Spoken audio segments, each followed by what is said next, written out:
अगर आपने बहुत दिनों से मूवी नहीं देखी और आप किसी ऐसी मूवी की तलाश में हैं जो देखकर आपको मज़ा आ जाए और फिर कई दिनों तक आप उस मूवी के बारे में सोचते रहते हो और उसे बार बार देखना चाहते हो, अगर आप ऐसी मूवी इंटरनेट पर ढूंढ रहे हैं तो ये मूवी आपके लिए है। हम अगर स्टार्ट करने से पहले आपको एक चीज़ बता दूं, अगर आपको हमारी यह वीडियो पसंद आती है तो वीडियो को लाइक करके चैनल को भी ज़रूर सब्सक्राइब करें।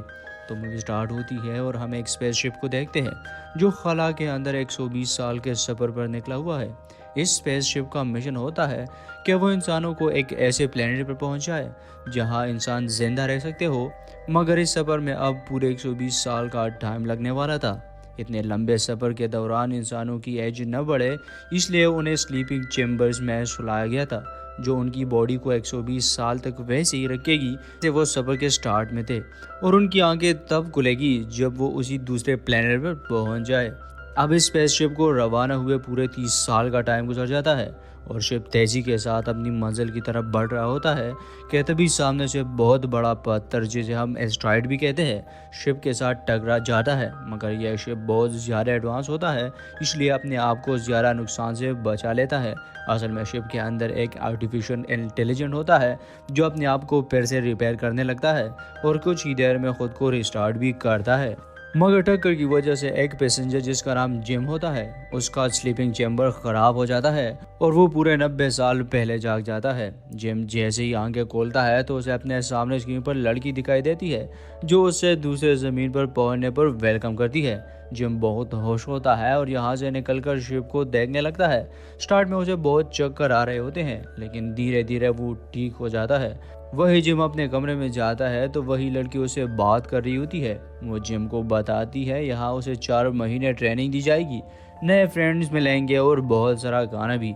जिम ये सब सुनकर काफ़ी एक्साइटेड हो जाता है, मगर उसे यह पता नहीं था कि वो सफ़र के दरमियान में जागा हुआ है, जबकि उसकी डेस्टिनेशन तक पहुंचने में अभी भी 90 साल बाकी है।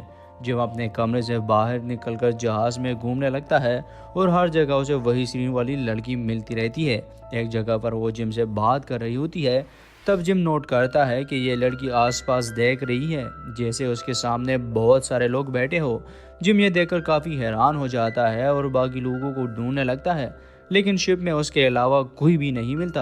आखिरकार वो एक इंसान को देख लेता है और जल्दी से उसके पास जाता है, मगर उसे पता चलता है कि ये तो बस एक रिपोर्ट है जिसका नाम ऑथर है। वो बिल्कुल इंसानों की तरह बातें करता है। जिम उसे बात करके ड्रिंक लेकर पीने लगता है और अपने कमरे में वापस आकर सो जाता है। अगले दिन जिम जाग जाता है। उसे अब पता चल चुका था कि वो पूरे 90 साल पहले जागा हुआ है, इसलिए वो दोबारा से उसी स्लीपिंग चैम्बर में जाने की कोशिश करता है। वो उसे एक बार रिपेयर कर भी लेता है, मगर वो काम नहीं करता। फिर वो जाकर शिप के मेन सेल जहाँ क्रू मेंबर्स होते हैं उसे खोलने की कोशिश करता है, लेकिन वो वहाँ भी पूरी तरह नाकाम हो जाता है। वो फिर से ऑथर के पास जाता है और उसे पूछने लगता है कि तुम्हारे पास कोई रास्ता है जिससे मैं वापस स्लीपिंग चैम्बर में जा सकूं। ऑथर बताता है कि वो बस बार अटेंडर है और उसे इस शिप के बारे में और कुछ नहीं पता, मगर साथ वो कहता है कि इस शिप में बहुत सारे रूम्स हैं जिसमें तुम अपना टाइम अच्छे से स्पेंड कर सकते हो। ये सुनने के बाद जिम टूल की मदद से एक लग्जरी रूम को ओपन कर लेता है जो बहुत खूबसूरत होता है। जिम अपना सामान लेकर उस लग्जरी रूम में शिफ्ट हो जाता है और वहाँ टाइम एंजॉय करने लगता है।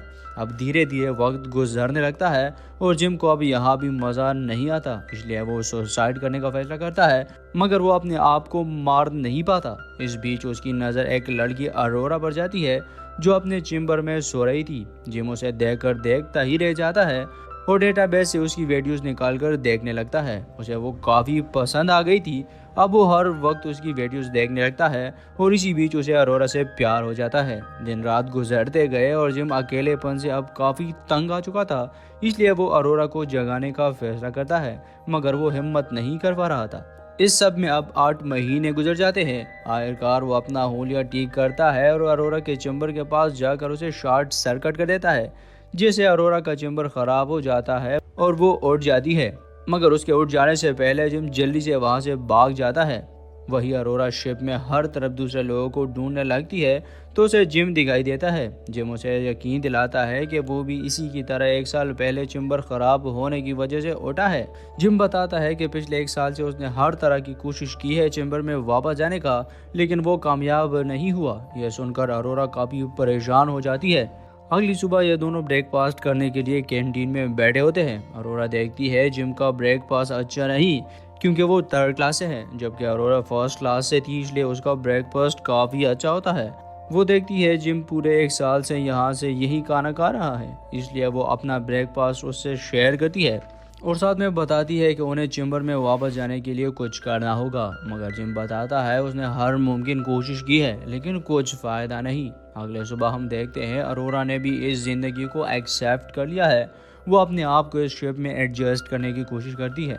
वो एक राइटर थी, इसलिए वो शिप में अपने इस एक्सपीरियंस के बारे में बुक लिखना शुरू कर देती है।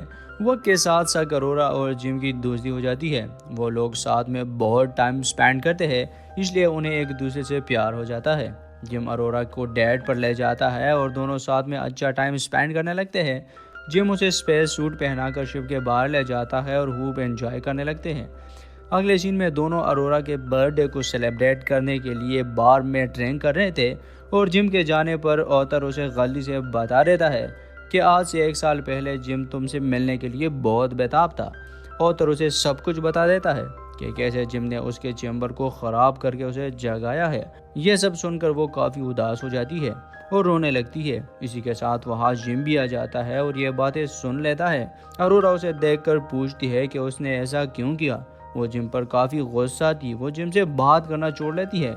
उसे अब जिम से नफरत हो जाती है। ऐसा ही अब टाइम गुजरता है और कुछ वक्त बाद जब अरोरा कैंटीन आती है तो उसे एक ट्री नज़र आती है। वो उस ट्री के पास जाती है तो उसे एक आवाज़ सुनाई देती है। जब वो देखती है वहाँ एक और आदमी अपने चैम्बर से जागा हुआ था। वो बताता है कि वो इस शिप के क्रू मेंबर्स का चीफ है। उसका चैम्बर भी किसी खराबी की वजह से बंद हो गया था। यह आदमी बताता है कि शिप में कुछ खराबी है, मगर कंप्यूटर्स भी उसे डिटेक्ट नहीं कर पा रहे। वो बताता है अगर हमने इस खराबी को ढूंढकर ठीक नहीं किया तो सारे पैसेंजर्स एक एक करके जाग जाएंगे और हमारा मिशन अधूरा रह जाएगा। अब क्रू मेंबर फैसला करता है कि वो जिम और अरोरा की मदद से शिप की खराबी ढूंढकर उसे ठीक कर लेगा। अब रात हो जाती है, सारे अपने कमरे में सोने लगते हैं, मगर गूस जो क्रू मेंबर है उसे कुछ चक्कर आ रहे होते हैं और जैसे ही वो कफ करता है तो उसके मुंह से ब्लड निकलता है। वहीं दूसरी तरफ जिम सोने लगता है और अरोरा शिप की स्विमिंग पूल में नहाने लगती है कि तभी शिप में एक और ख़राबी आ जाती है, जिसकी वजह से अब अचानक से शिप में ग्रेविटी ख़त्म हो जाती है और सब कुछ हवा में उड़ने लगता है। अब अरोरा पानी के अंदर फंस जाती है। वो बहुत कोशिश करती है मगर बाहर नहीं निकल पाती। थोड़ी देर बाद शिप खुद को रिपेयर करता है तो अरोरा वापस से नीचे गिर जाती है और इसी तरह उसकी जान बच जाती है। अगले दिन ये तीनों मिलकर शिप की खराबी के बारे में जानने की कोशिश करते हैं और उन्हें खराबी मिल भी जाती है। खराबी शिप के मेन इंजन में होती है, जहां से शिप को पावर मिलती है। ये तीनों उसे ठीक करने की कोशिश करते हैं, लेकिन उस बीच गूस का तबीयत खराब हो जाता है। जब वो अपना चेकअप करता है उसे पता चलता है कि वो बस मरने वाला है, इसलिए वो अपना चीप आईडी कार्ड जिम को दे देता है जिससे वो शिप के किसी भी हिस्से में जा सके। वो बताता है ये जिम्मेदारी अब तुम दोनों की है, शिप की खराबी को ठीक करो वरना हम कभी भी अपने मिशन में कामयाब नहीं होंगे। और इसी के साथ वो मर जाता है। वहीं ये दोनों शिप में उस जगह पहुंच जाते हैं जहां पर शिप के साथ रॉड टकराने पर उसमें छेद हो गया था और इसी की वजह से शिप में सारी खराबी आ गई थी। अब शिप में उसी जगह आग लगी हुई थी। ये दोनों उसे निकालने की कोशिश करते हैं पर दरवाज़ा जाम हो चुका था, इसलिए जिम बाहर जाकर उसे खुद खोलने की कोशिश करता है।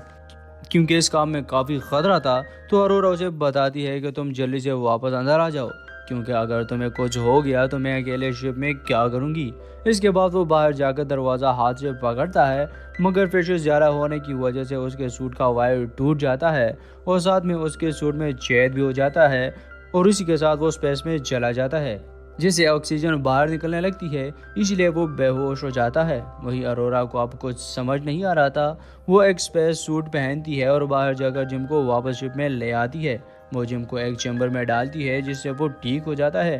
अरोरा जब स्क्रीन को देखती है उसे पता चलता है कि अब शिप पूरी तरह ठीक हो चुका है। वही जिम को पता चलता है यह चैम्बर एक आदमी को वापस से नींद की हालत में ले जा सकती है। वो अरोरा को उसमें सोने के लिए कहता है और ख़ुद शिप में जाकर ऑथर के पास बैठ जाता है और इसी पल वहाँ अरोरा आ जाती है। वो जिम से कहती है कि वो अब पूरी ज़िंदगी अब यहाँ उसके साथ गुजारना चाहती है। फिर जिम अपने बनाए हुए रिंग को अरोरा को पहनाता है और दोनों खूब एंजॉय करने लगते हैं। इसके बाद हम इस मूवी के लास्ट सीन को देखते हैं। सभी लोग अपने चेम्बर से जाग जाते हैं क्योंकि अब पूरे 120 साल का टाइम गुजर चुका होता है। शिप के लोग देखते हैं कि यहाँ एक ट्री भी है और परिंदे भी शिप में उड़ रहे होते हैं। असल में जिम और अरोरा ने अपने लिए शिप में काफ़ी कुछ उगाया हुआ था। यह सब देखकर सारे लोग बहुत हैरान हो जाते हैं, मगर उनको एक बुक मिलता है जिसमें अरोरा ने अपनी और जिम की ज़िंदगी के बारे में बहुत कुछ लिखा हुआ था और इसी के साथ यह मूवी एंड हो जाती है, जो काफ़ी ज़्यादा इंटरेस्टिंग थी। तो दोस्तों, उम्मीद करते हैं आपको हमारी आज की रिलेशन पसंद आई होगी। अगर हाँ तो वीडियो को लाइक करके चैनल को भी ज़रूर सब्सक्राइब करें।